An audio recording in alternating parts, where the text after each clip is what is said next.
parle trop. Eh oui, beaucoup trop. Et il devrait même éviter de chanter. Bonjour, bienvenue pour ce nouvel épisode de la série HO.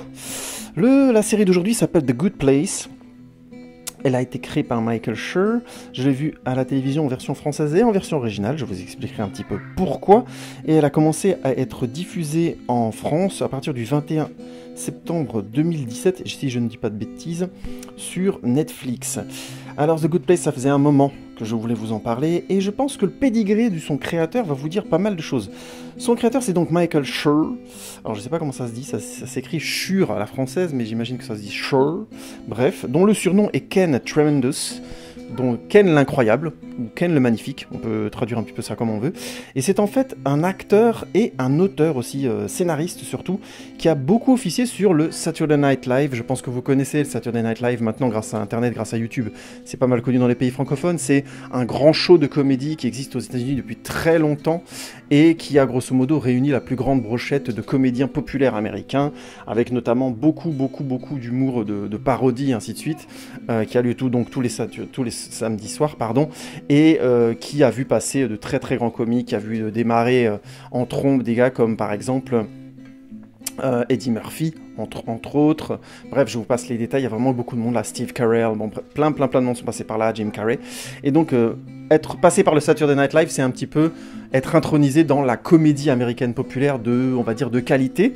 Et donc, il a fait bien 7 ans sur le Saturday Night Live de 97 à 2004, avant de travailler sur la série The Office. Alors The Office, c'est un sujet en soi, c'est une série qui était à la base une création de Ricky Gervais, un comique que je trouve hilarant, qui est juste un grand maître, qui a fait une série notamment qui s'appelle Afterlife, dont je vous parlerai prochainement, très certainement, et dont la saison 2 va pas tarder à sortir, si je dis pas de bêtises, ou vient de sortir, là on est en début juin 2020.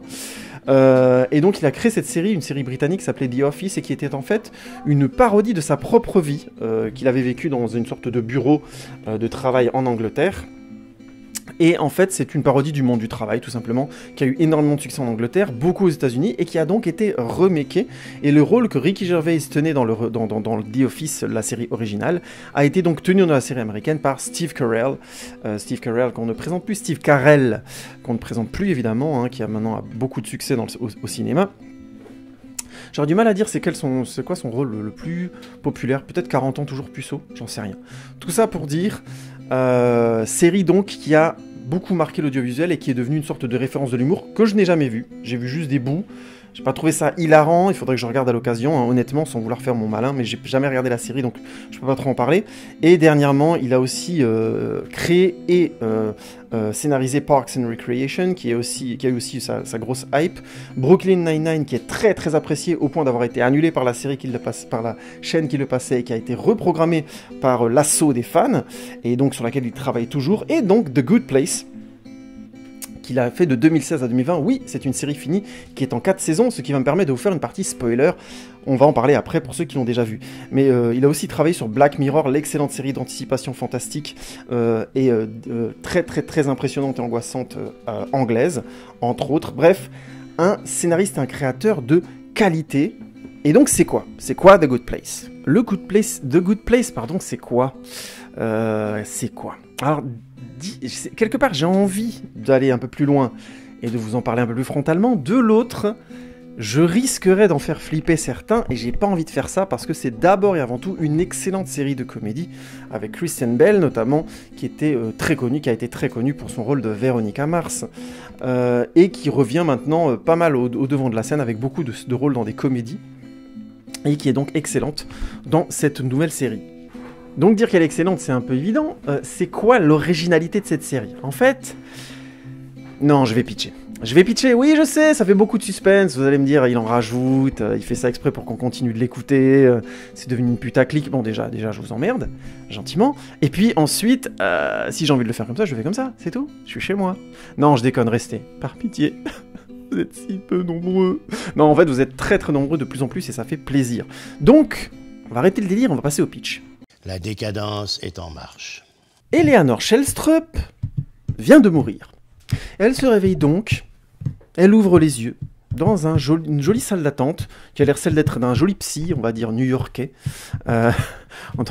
avec de la moquette au mur, un côté très joli, une ambiance très sympathique. Et là, un homme l'appelle et dit « Éléonore, c'est votre tour ». Elle rentre dans le bureau, et on lui apprend donc qu'elle est morte, tout simplement, et qu'elle est arrivée au bon endroit.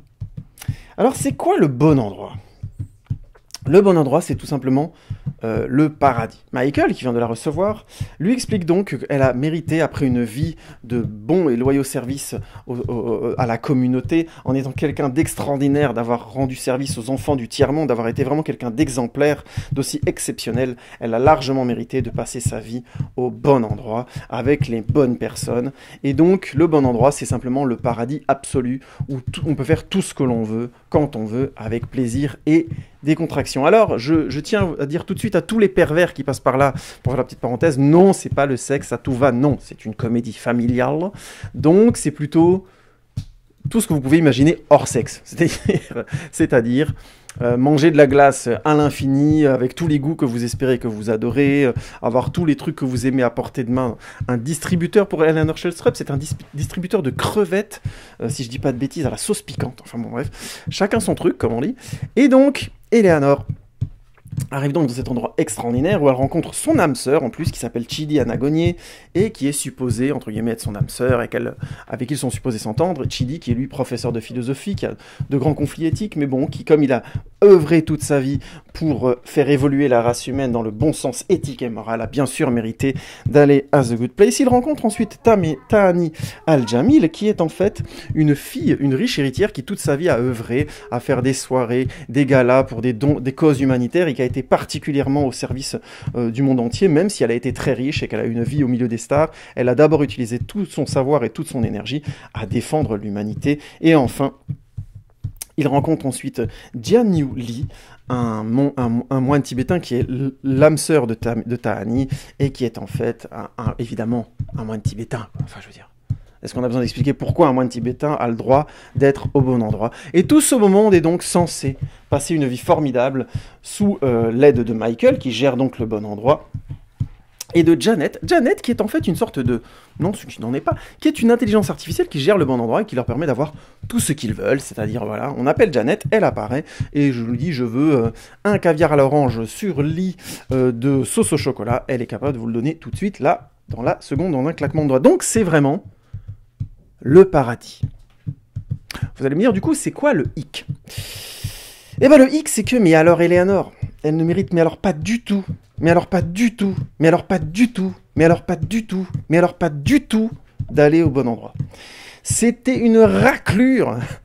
Le genre de personnes qui travaillent dans une boîte, par exemple, où on excroque les vieilles personnes pour leur faire acheter des médicaments qui ne servent à rien, qui vont probablement les rendre malades et leur faire choper le cancer, tout en les faisant payer un maximum d'argent et en leur promettant n'importe quoi. Elle a fait ce genre de boulot, elle l'a fait sans problème, sans sourciller, elle en a profité. Une raclure de la pire espèce à tous les niveaux. Je vous passe les détails, vous découvrirez en voyant la série. Donc elle n'a absolument pas sa place là, et très très vite, elle se rend compte qu'on va bien finir par la démasquer et qu'elle va devoir aller au mauvais endroit où, bien sûr, on vous fait des trucs sympathiques du genre, vous écrasez les testicules à l'infini, on vous les fait repousser, on vous les réécrase. Alors je dis ça pour tous les mecs qui écoutent, mais j'imagine, mesdames, que vous aimeriez pas vous faire écraser les ovaires à répétition, donc vous avez compris le délire. Tout ça pour dire, notre bonne Eleanor a vite compris qu'elle allait devoir trouver une solution pour rester là, et donc elle dit très très vite à Chidi qu'elle mérite pas d'être là et qu'il faut qu'il l'aide. Et là, Chidi est un peu embêté parce que l'éthique et la morale pour lui est très important, donc il ne peut pas mentir. Mais en même temps, elle vient de lui demander de l'aide, donc il est obligé d'accepter. C'est ce qu'on appelle la morale éthique. Vous devez quelqu'un qui vous demande de l'aide, vous ne pouvez pas lui dire non. Mais en même temps, pour l'aider, il doit mentir, ce qui contredit sa propre morale. Et évidemment, pour Chidi, les problèmes commencent très très vite. Sachant qu'en plus, très très vite, nos amis découvrent que Eleanor n'est certainement pas la seule à ne devoir pas être au bon endroit. Arrête de déconner, face de nœud. J'en ai rien à foutre que tu sois un ponte. Si on nous repère, ça va être ta fête. Je te pète la nuque entre les doigts et je te laisse crever. Alors fais gaffe. Et donc, pour ne pas changer les décors, oh, l'esthétique de The Good Place. Ça fait tellement longtemps que j'avais envie de vous en parler. Oui, je sais, vous vous dites, mais ce mec a vraiment un pied érotique sur des histoires esthétiques de films, mais il va très très mal. Oui, oui, mais je me fais soigner, je suis suivi, voilà. Donc je veux dire, à un moment donné, restons Si vous m'écoutez, c'est quelque part vous trouvez ça drôle. Ou pire, c'est peut-être vous les sadiques, vous écoutez quelqu'un qui va pas bien. Hein, c'est peut-être vous qui devez vous poser des questions. Qu'est-ce qui lui grignote le cerveau, cette espèce de con?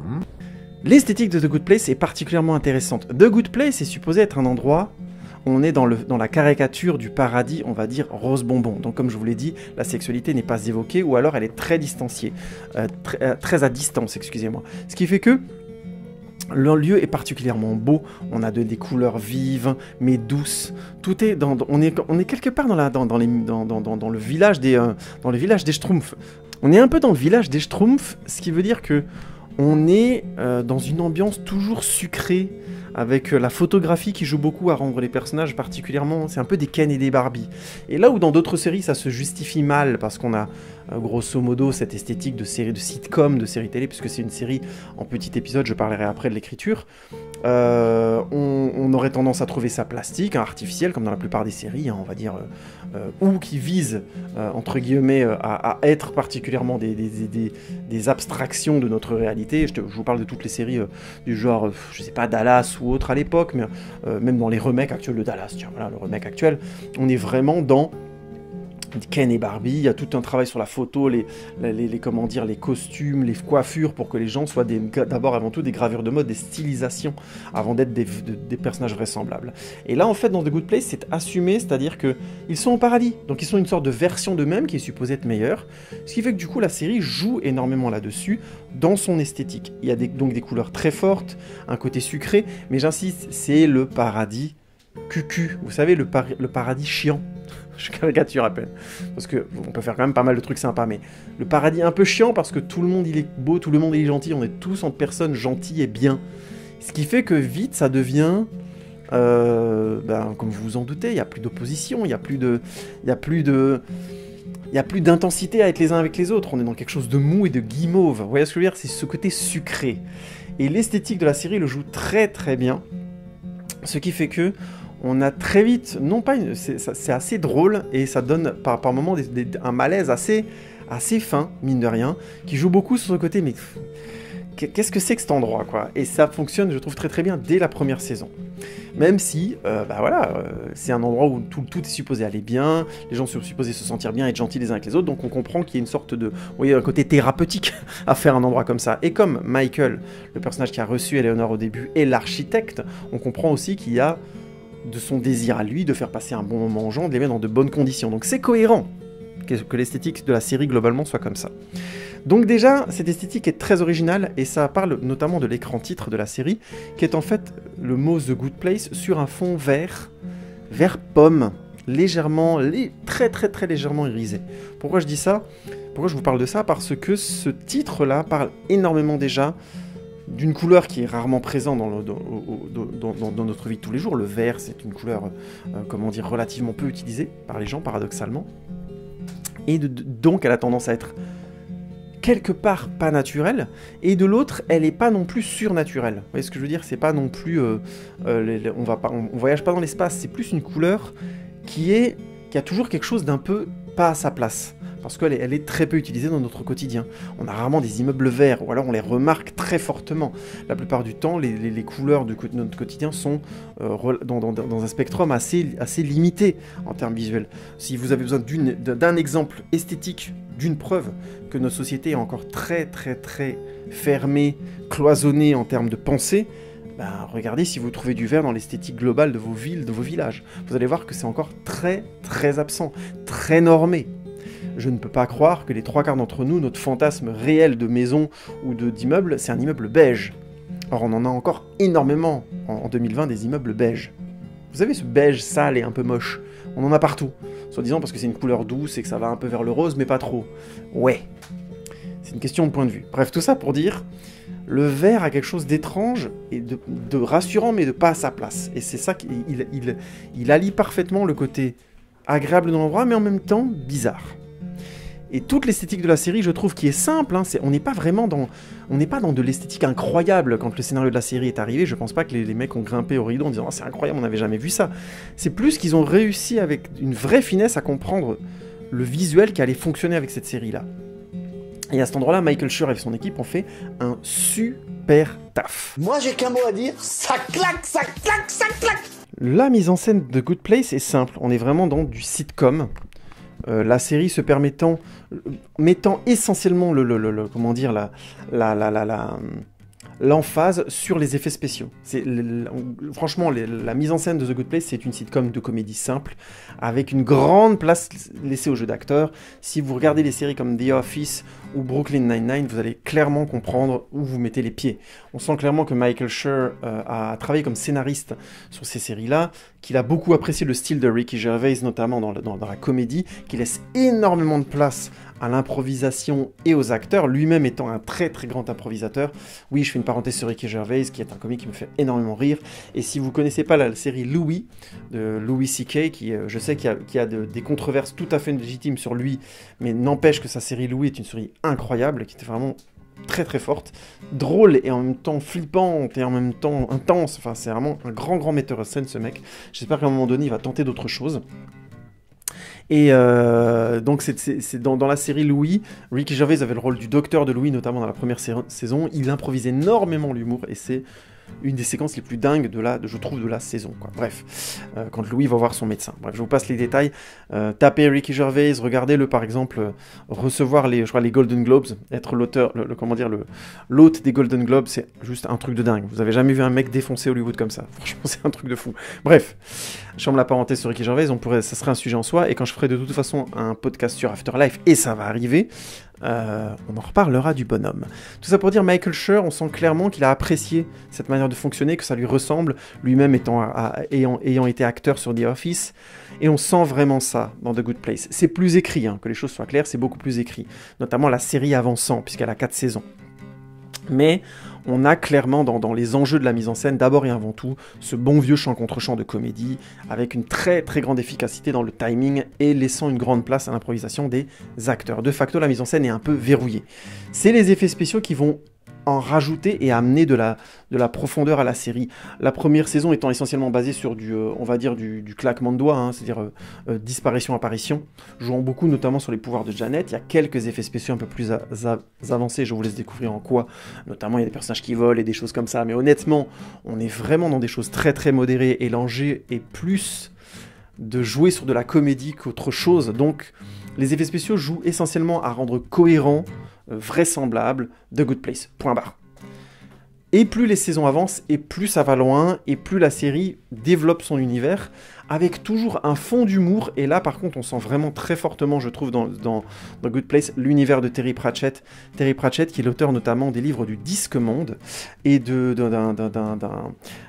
guide intergalactique, je crois, de la galaxie. Je crois que c'est le guide pour les gens qui font du pouce, The Hitchhiker Guides of the Galaxy, j'arrive pas à le traduire, je sais pas comment ça a été traduit en français, je sais plus, et qui avait donné lieu à ce film que j'adore, qui s'appelle H2G2, qui est juste excellent, qui est un univers complètement fou et qui joue beaucoup sur de l'absurde. Je vous donne un exemple, parce que c'est un sujet beaucoup trop large, beaucoup trop vaste, excusez-moi, mais vraiment là, j'aborde beaucoup de gens qui ont un humour et un univers beaucoup trop vaste, mais pour vous donner une échelle d'idée de l'univers de H2G2, d'un côté, vous avez une race qui est capable d'oblitérer littéralement une planète en 1 seconde, voilà. Et de l'autre côté, cette même race, si vous la poursuivez avec des serviettes de bain, elle fuit parce que c'est l'arme fatale pour les avoir. Vous voyez le délire. Moi j'ai bien dit des serviettes de bain, j'ai pas fait de lapsus. Bref, tout ça pour dire, vous voyez un peu le délire.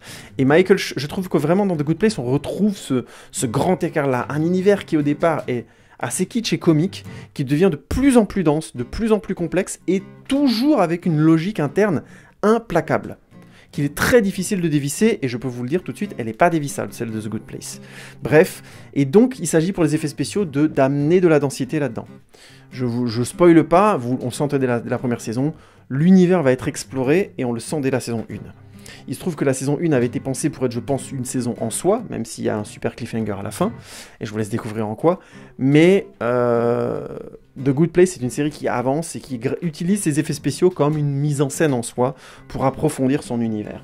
Sachant qu'au final, en termes de cadrage, en termes de rythme, en termes d'écriture de dialogue et de mise en scène à proprement parler, tout va être verrouillé, comme je disais, par la comédie d'écriture et l'improvisation des acteurs. Merci à tous. Oh chérie, vous m'aimez, chérie. Mise en scène basée sur la comédie veut donc dire acteur. acteur capable de faire ça. Vous avez compris, notre quintette de tête de la série, et c'est même pas vrai, c'est un sextet en fait, ils sont 6, sont des acteurs qui donc devaient, par définition, savoir improviser, savoir se fondre dans ce type de comédie, et c'est, mine de rien, assez théâtral, donc on est loin d'acteurs de séries télé, on va dire de base, sans profondeur de jeu ou sans capacité d'éventail de jeu. Et là, honnêtement, le casting est assez violent. Autant Kristen Bell est une actrice que j'appréciais pas spécialement avant, j'avais vu dans Véronica Mars, je trouvais qu'elle était bien dans le rôle, hein, mais j'étais pas non plus un fan de Véronica Mars, donc j'étais un peu sceptique. Mais là, dans le rôle d'Eleanor Shallstrup, qui est littéralement une raclure de bidet, quasiment de ce qui se fait de pire. C'est juste pas un assassin, voilà, je caricature à peine, c'est juste pas un assassin, mais sinon c'est une raclure, la lie de l'humanité, je caricature à peine, et Kristen Bell la joue avec de manière jouissive et drôle. Elle a vraiment des sorties, mais qui sont d'une irresponsabilité et en même temps d'un je m'en foutisme. C'est vraiment la personne qui fait ce qu'elle veut, point barre, et qui se pose aucune question éthique et morale, et qui est incroyable à cet endroit-là, qui n'a aucune morale, ce qui fait qu'elle se permet tout et n'importe quoi, c'est horrible. Tous les abus possibles, comme je vous l'ai dit, hein, le meilleur exemple, et j'ai pas envie de vous déflorer les vannes de la série, mais le meilleur exemple, c'est vraiment le fait qu'elle ait bossé dans une boîte dont l'objectif clair, et on lui annonce dès le départ, est d'escroquer des vieilles personnes et de leur faire acheter des placebos qui servent à rien, voire même qui peuvent les rendre malades ou leur faire choper le cancer. Enfin, c'est complètement fou, quoi. Et elle est à fond dedans. Et si on fait plus d'heures que prévu, on gagne plus. Si on fait plus de trucs, oui, bien sûr, c'est ça. Ok, je suis dedans. Vous voyez, mais une horreur. Et Kristen Bell est incroyable. C'est pour ça que je suis content d'avoir vu, comme je vous le disais dans le préambule, la série en français et aussi en version originale. J'ai eu la chance de la choper aussi en version originale. Et ça m'a permis de voir vraiment, notamment le travail sur les dialogues et oui, je vous reparlais notamment de la nature des dialogues et d'un effet que j'adore et qui a complètement marqué l'identité de la série, notamment dans la transformation des insultes et des invectives. Je reviendrai là-dessus après. Donc bref, Kristen Bell, elle m'a littéralement pété la gueule. Elle est doublée en français par Laura Préjean, qui la double d'habitude, et Laura Préjean est excellente. C'est incroyable, j'ai adopté littéralement la voix de Laura Préjean sur Kristen Bell, c'est impeccable. Mais je vous conseille aussi de mater la série en version originale. Kristen Bell est aussi excellente, les deux versions sont très très bonnes, que ce soit la version française ou la version originale, c'est un gros kiff. Et certaines vannes fonctionnent mieux en français qu'en version originale, elles sont différentes et elles fonctionnent mieux. Donc franchement, bon délire. En face d'elle, on a Michael qui est joué par Ted Danson. Ted Danson qui a été un acteur qui a eu plus de succès dans les années 90 au cinéma, notamment qui a joué des rôles plutôt de tête, hein. Il avait joué notamment dans le remake américain de 3 hommes et un couffin, hein, si je dis pas de bêtises, avec Steve Guttenberg, et j'oublie toujours le troisième. Voilà, il avait joué aussi un rôle de cow-boy assez grossier dans Made in America, avec Whoopi Goldberg, au moment où Whoopi Goldberg c'était The Big Thing aux États-Unis. Bref, une bonne carrière dans les années 90 qui s'est pas mal calmée au début des années 2000 notamment, où il a fait plus de séries, mais il avait eu un rôle assez classe dans le rôle de Frobisher, Anton Frobisher, notamment dans les saisons 1 et 2 de la série Damages, qui était une série qui finalement se noyait pas mal, mais il était vraiment bon dedans. Bref, un bon acteur comme ça. Et donc Ted Danson, je l'ai un peu découvert moi, perso, dans un registre de comédie, dans le rôle de Michael, et il est vraiment très bien. Il a vraiment ce côté truculent de l'architecte du paradis qui est maladroit, qui essaie de bien faire les choses, mais pas toujours, qui en même temps est un peu perdu face aux questions de comment gérer bien son architecture, son quartier, puisque c'est la première fois qu'il le fait. En même temps, c'est aussi un être qui n'est pas un être humain, donc c'est assez... il arrive aussi à jouer ce truc perdu qui comprend pas forcément les humains, tout en essayant de leur faire un maximum plaisir. Et j'ai trouvé Ted Danson particulièrement bon dans les différentes facettes qu'il apporte au personnage, notamment au fil des saisons. Oui, j'insiste, hein. Là je vous parle de toute la série en entier. J'ai vu les 4 saisons, j'ai vu en entier, et le développement du personnage de Michael devient très intéressant, Ted Danson apportant tout son côté aussi, et oui, dramatique au bout d'un moment, mais je ne veux pas spoiler, en tout cas... Une vraie réussite, et dans la version originale, il y a des moments d'improvisation, c'est un truc de fou, il est vraiment formidable. J'aimerais aussi parler de William Jackson Harper, qui joue Chidi Anagonye, et qui est excellent dans le rôle de ce philosophe, de ce mec qui a vécu dans l'éthique toute sa vie, au point d'être par moments très très très labyrinthe, de ne pas savoir choisir entre la gauche et la droite, parce que tout simplement tout devient un conflit éthique pour lui, et qui lui a un peu pourri la vie. Et je trouve que William Jackson Harper le joue très très bien avec ses petites lunettes, son petit gilet, là il est toujours un petit peu enjoncé, il est toujours un petit peu perdu face à Eleanor qui se fout de tout évidemment, le contraste est excellent, et William Jackson Harper le joue très très bien. C'est peut-être le personnage qui reste le plus on va dire lui-même de la première saison jusqu'à la dernière, mais il vit vraiment des sales trucs parce que les autres personnages lui en font voir de toutes les colères, Eleanor en tête hein, évidemment. Et c'est une vraie réussite, notamment leur duo à Kristen Bell et à William Jackson Harper fonctionne très très bien. On a ensuite Jamila Jamil dans le rôle de Tanaya Jamil, et je la trouve très bien dans le rôle de la BCBG, vraiment hautaine et prétentieuse, mais en même temps qui a fait des trucs super, donc quelque part qui a fait des bonnes choses, mais qui l'a fait pour beaucoup de prétention. Bah, elle est très bien dans le rôle. C'est pas le personnage que je trouve le plus intéressant, mais je trouve qu'il apporte aussi son univers avec lui et un pan de la société qui aurait été absent de la série, et ça aurait été dommage. Et puis on a bien sûr Jian-Yu Lee, qui est joué par Manny Jacinto, qui est juste excellent. Et je vous laisse découvrir en comment le personnage va se développer, parce que vous me dites un moine tibétain comment ça peut se développer, vous allez être surpris. J'imagine que vous allez être surpris. Et bien sûr, je suis obligé de finir sur Darcy Carden, qui est juste dingue dans le rôle des Janet. Je vous en ai parlé juste avant. C'est la fameuse intelligence artificielle qui s'occupe d'eux et qui donc leur permet d'avoir tout ce qu'ils veulent.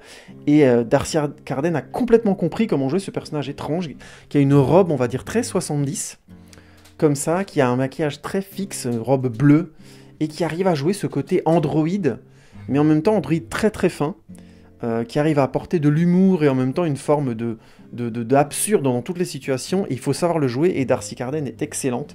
Et je vous laisse découvrir le développement de son personnage assis. On se rend compte au fur et à mesure des saisons que Darcy Carden a plus d'un tour dans son sac en termes de jeu d'actrice, une actrice de comédie de grand talent, incontestablement. Audi, Panem, quid meliora.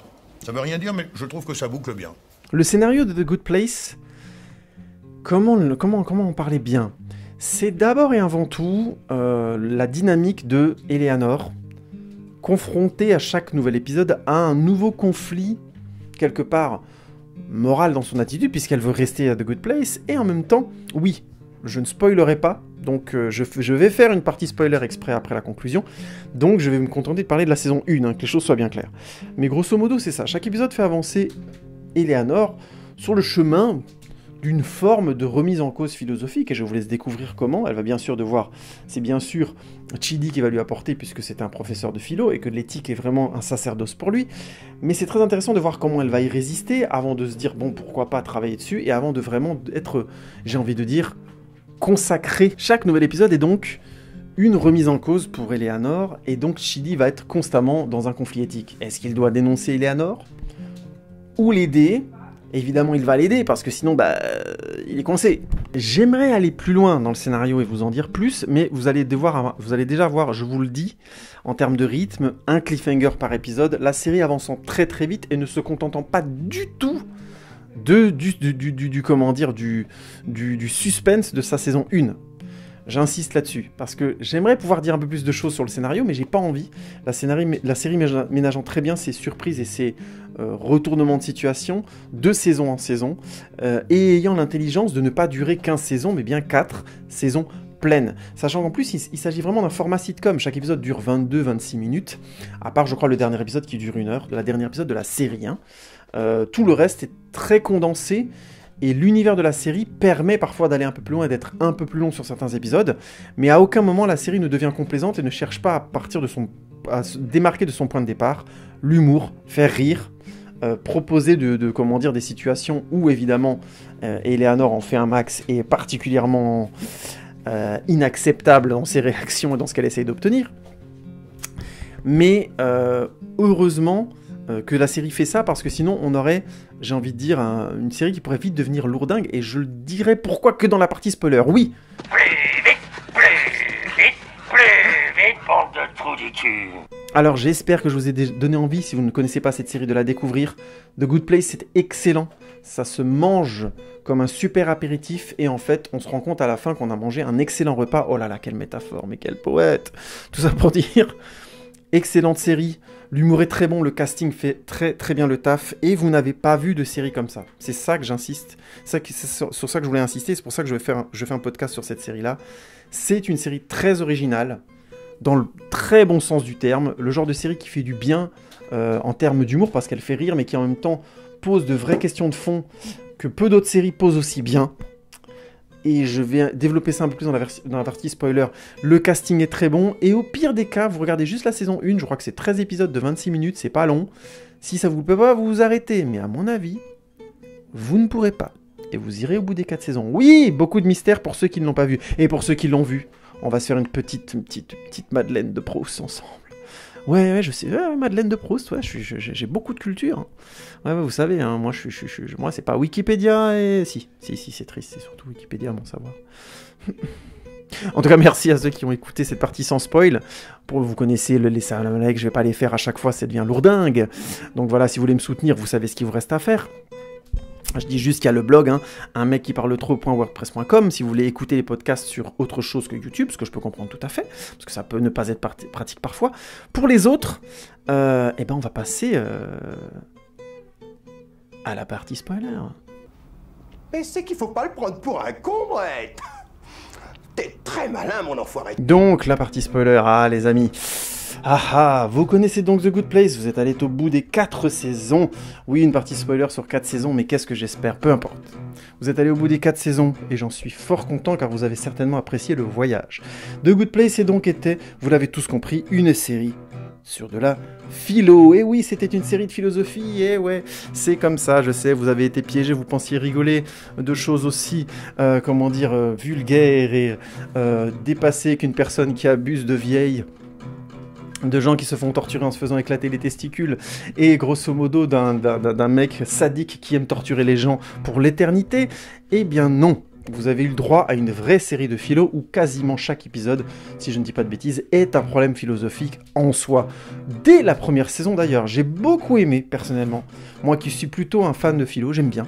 Alors ça ne veut pas dire que j'y connais quoi que ce soit, que je mériterais ma tiare de philosophe, bien loin de là, mais par contre, j'aime bien. C'est des questions qui m'ont toujours intéressé, notamment en esthétique, puisque j'ai fait des études d'art plastique. Oui, je sais, c'est la pêche. Bon, que les choses soient bien claires, je suis un crève-la-dalle. J'ai pas un rond, je suis dans la merde de ma famille parce que j'ai pas une thune et que mes études n'ont servi à rien. Donc que les choses soient claires. Oui, j'ai fait des études, et ça n'a aucun intérêt. Ça ne m'apporte pas grand-chose aujourd'hui, à part de me parler à moi-même sur Internet. C'est quand même formidable, ce genre d'études. Hein. Tout le monde devrait en faire. Tout ça pour dire... Donc des questions philosophiques qui sont posées à chaque épisode, tellement bien placées, de manière tellement subtile, et c'est là où je veux en venir, que j'ai même pas forcément compris tout de suite. C'est-à-dire qu'il a fallu que je finisse la première saison, et que je vois la deuxième saison commencer, et grosso modo, à la moitié de la deuxième saison, je fais, mais en fait, chaque épisode est un problème éthique, un nouveau problème éthique, quasiment. Et en fait, dès que la série fait autre chose, c'est-à-dire s'écarte un petit peu, vous savez, dans la saison 3, si je dis pas de bêtises, il y a toute cette fuite, ils sont obligés de fuir pendant un moment, je sais plus si c'est dans la saison 2 ou la saison 3, parce que voilà, ils ont enfreint les règles, qu'ils sont fuis avec Michael et tout, blablabla, avec un repassage sur Terre et plein de choses comme ça. La série devient moins intéressante, ça donne lieu à des scènes comiques plutôt sympas, mais d'un seul coup elle est moins intense, moins dense, on est moins dedans. Et heureusement, Michael Schur en avait conscience et il a essayé d'aller très très vite sur ces événements-là pour justement reconfronter sans arrêt les personnages à des questions éthiques et morales. Et c'est une série qui m'a trouvé le cul là-dessus. Alors vous allez me dire, c'est pas la première série qui fait passer des événements X ou Y de comédie pour de la philo. On est d'accord, que les choses soient claires. Hein. Il y a des séries qui le font de manière absolument pas subtile. Genre, je parle souvent de la Maison Blanche, il y a des épisodes qui sont clairement des sujets de philosophie, et c'est frontal. Il y a des séries qui le faisaient de manière plus maligne, en faisant passer ça par des procès, soi-disant. Je vous avais peut-être déjà parlé dans d'autres podcasts de la série High Secret City, la ville du grand secret, qui était dans une ville de Rome. Si je dis pas de bêtises, il y a des villes qui s'appellent Rome aux États-Unis, mais celle-là était fictionnelle. Et chaque épisode était autour d'un procès, autour de sujets très complexes. Je vous en ai parlé par exemple dans mon dernier podcast sur Love, du viol masculin, du viol sur homme. Et bien j'avais 16 ans quand j'ai vu cet épisode passionnant où on voyait un mec se défendre du fait qu'il a été violé par une femme. C'était extrêmement intéressant. Et donc bref, chaque épisode était un cas de loi, un cas de justice limite, donc par définition un cas d'éthique, de morale et donc de philosophie. Donc on a eu pas mal de séries qui ont essayé d'aborder la chose.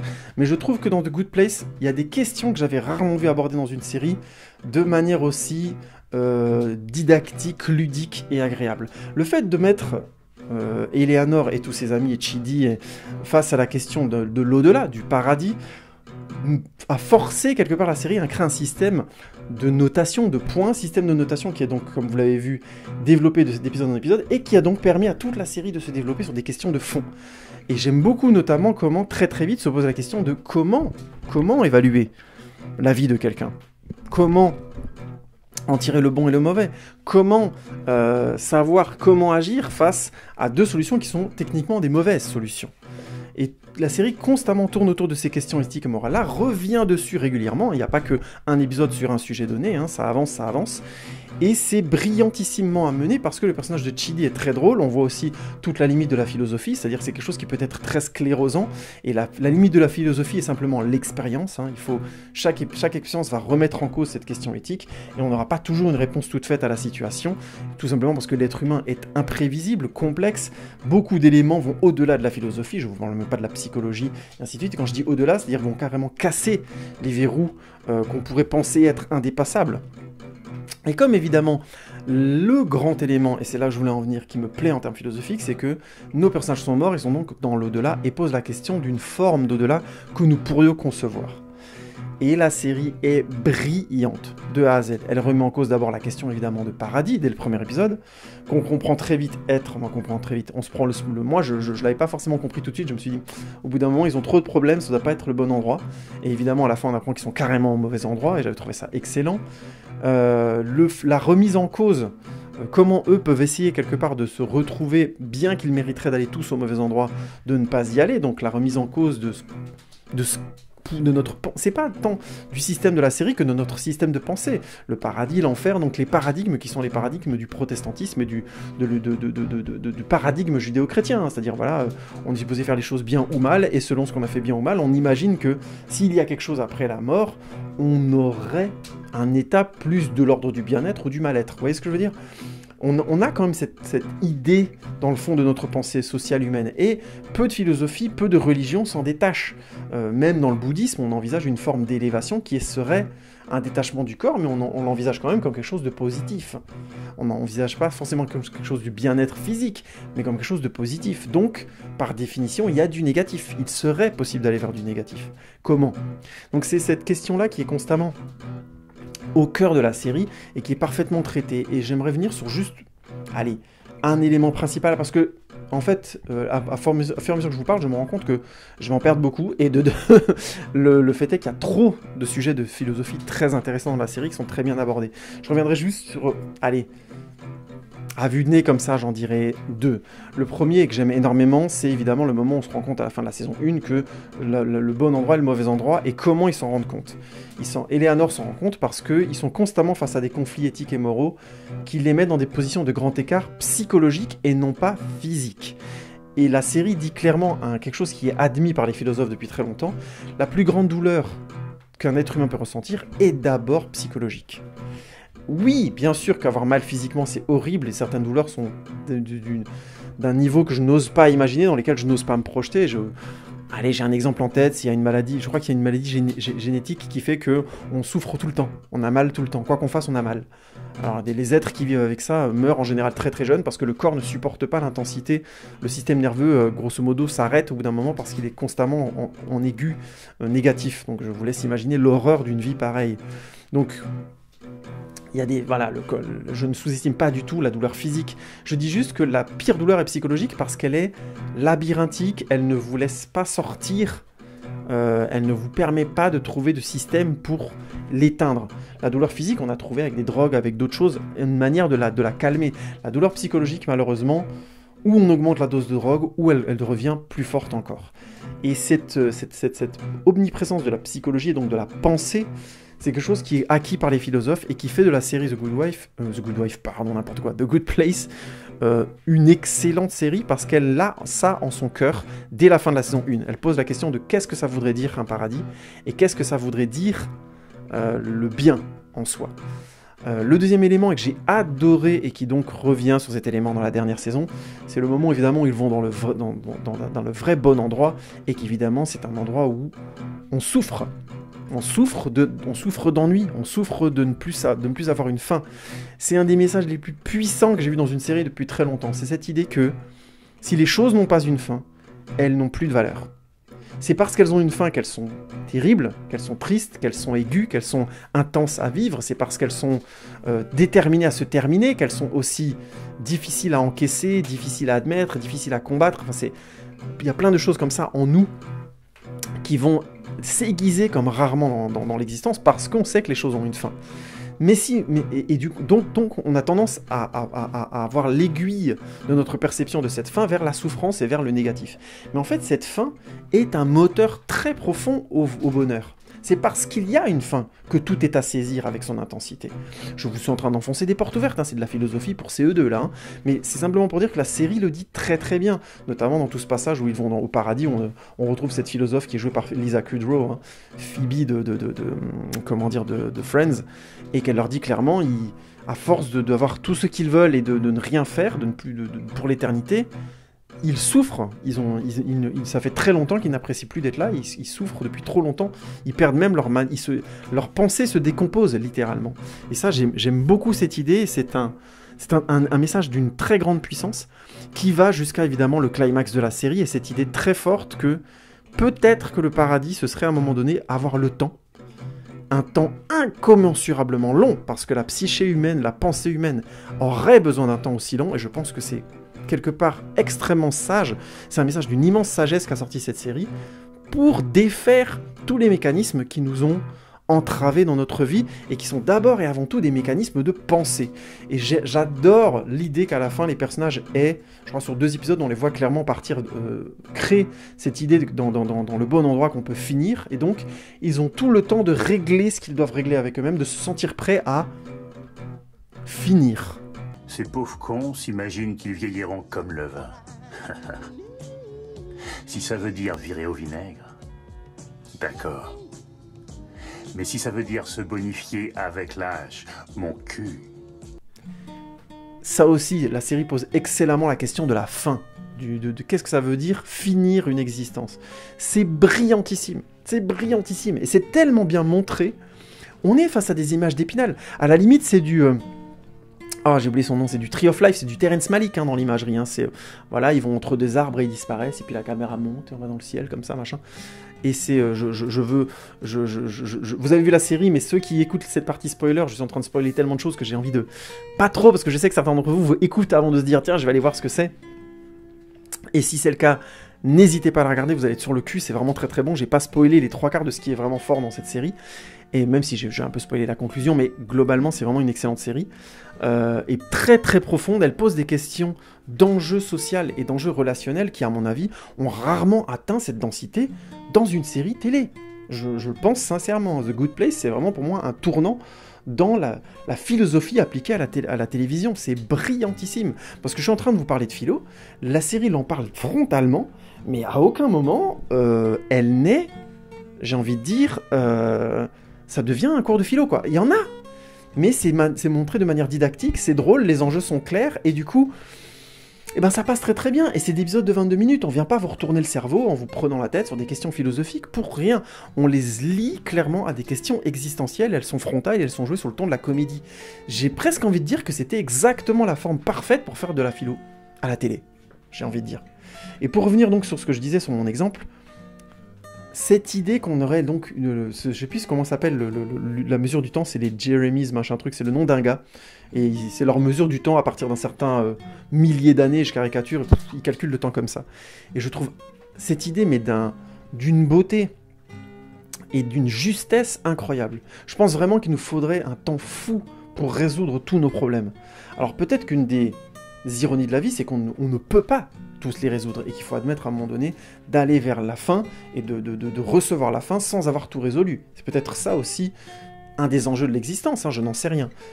J'ai pas de réponse à ça, vous vous en doutez, mais je trouve l'idée que l'après-vie permettrait d'aller jusqu'au bout de cette réparation, et que ce serait ça, et quand je dis réparation, c'est vraiment retrouver un état d'équilibre qu'on a tous ressenti quelque part au fond de nous-mêmes, qu'on connaît, qui est quelque part présent. Et alors ça c'est une question, alors là on commence à rencontrer dans des délires limites de l'ordre du religieux, mais je n'ai pas forcément de croyance en soi, mais je pense effectivement qu'au fond de nous-mêmes, on sait l'état de bien-être, l'état d'équilibre, ce que c'est, on le sent.